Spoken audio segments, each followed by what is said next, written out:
The forest always watched, but I never noticed it watching back until it was too late.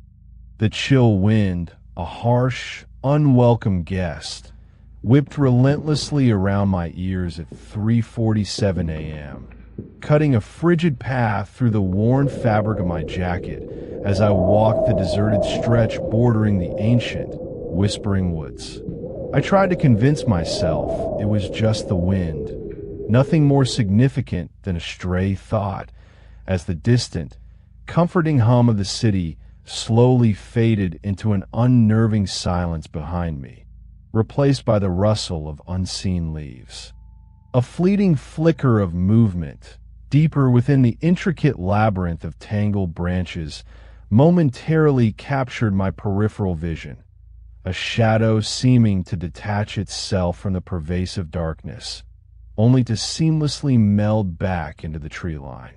I quickly brushed it off as nothing more than a trick of my exhausted mind, a common hallucination brought on by fatigue, simply the wind playing its usual deceptive games with the ancient skeletal boughs of the forest.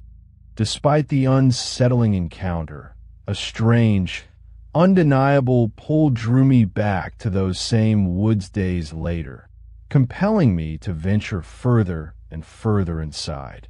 The air, thick and motionless, grew heavy around me, pressing down like a physical weight, carrying a distinct, unsettling scent, like damp, decaying earth mingled with something sharp and metallic, perhaps copper, that hung thick and refused to dissipate.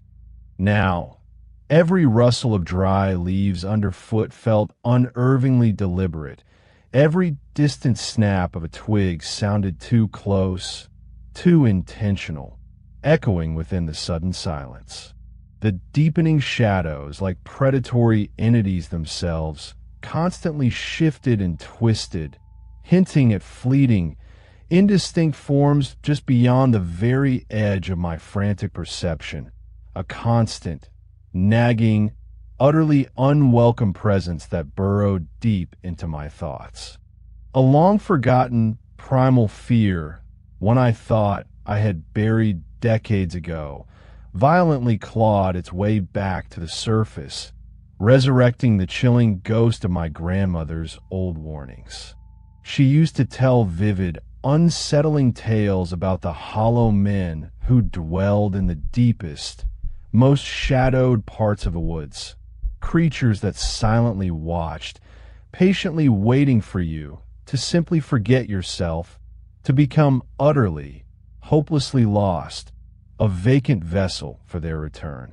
Then I unequivocally heard it, a grotesque, guttural sound like something impossibly dense and sickeningly organic being methodically dragged slowly, painfully slowly, over the coarse, yielding leaf litter, unmistakably closer than it possibly should have been. It stopped with unnerving precision the exact moment I froze, only to resume its dragging cadence the instant I dared to move, a horrifying, mocking echo of my every terrified step through the undergrowth. My breath hitched in my throat, a ragged, strangled gasp, every nerve fiber in my body screaming at me with primal urgency to simply run, to escape, but where? Every towering tree, ancient and imposing, looked sickeningly identical, a mocking, endless repetition in the rapidly deepening twilight. The entire forest itself suddenly felt less like nature and more like an inescapable, suffocating cage, its unseen walls closing in around me with terrifying certainty. Through the final, desperate scramble through the dense, thorny undergrowth, I finally saw them.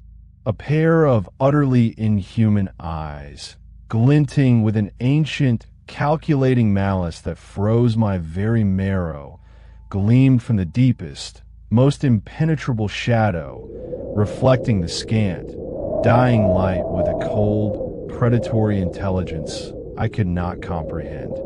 My hands, when I finally dared to wrench my gaze away from the abyss and look were no longer my own. A grotesque, dark bark had begun to spiderweb across the skin, veins thickening into gnarled roots beneath the nails. I was irrevocably becoming part of it. The forest wasn't just consuming me, it was absorbing me, cell by terrifying cell. The profound, horrifying silence that followed was absolute, deeper and more suffocating than any quiet I had ever known in my life.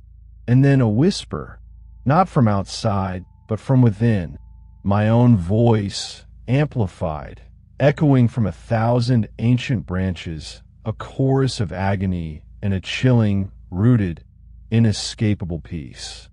Some forests don't just hold secrets. They absorb you until you become one.